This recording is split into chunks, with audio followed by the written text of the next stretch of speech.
I'm Pepper Baker with your ABC 24 News update. First, an investigation is underway after a deadly shooting involving National Guard members over the holiday weekend.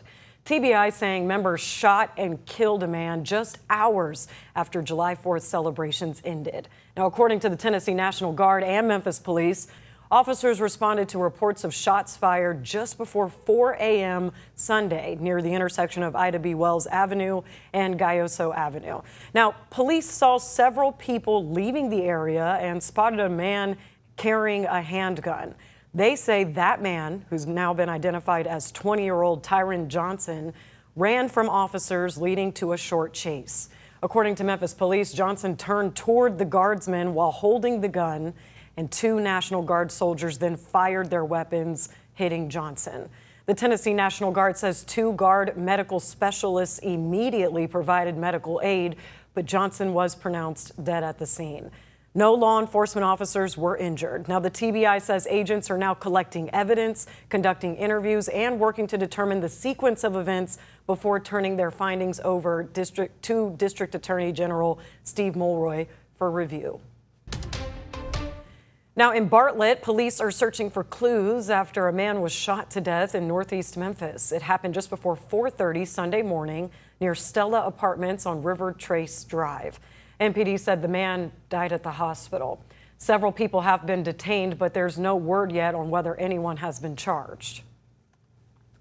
All right, now to the White House, taking on the Smithsonian, claiming the leaders of the institution are, quote, radicals.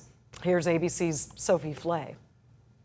In a scathing new report, the Trump administration accuses the leaders of the Smithsonian of being radical activists. The report, released by the White House Domestic Policy Council, claims the Smithsonian cannot be trusted to tell America's story honestly, adding the leadership has moved the museum's mission away from straightforward historical education and scholarship toward an extreme political activism that seeks to transform our country. The report singles out the National Museum of American History, saying it would benefit most Americans if the Smithsonian's flagship history museum had a label at every entrance that reads, "Warning, the exhibits in this museum were prepared by people who don't want you to love your country." The notion of being a more perfect union, not the perfect union, is really what motivates me. In an unrelated interview, the secretary of the Smithsonian defended the institution's portrayal of America's history. America's greatest strength, it's not running away from its history, but it's understanding how that history shaped us and continues to shape us. But President Trump has targeted museums and historic sites he says paints too negative a picture of America's past. We want the museums to talk about the history of our country in a fair manner, not in a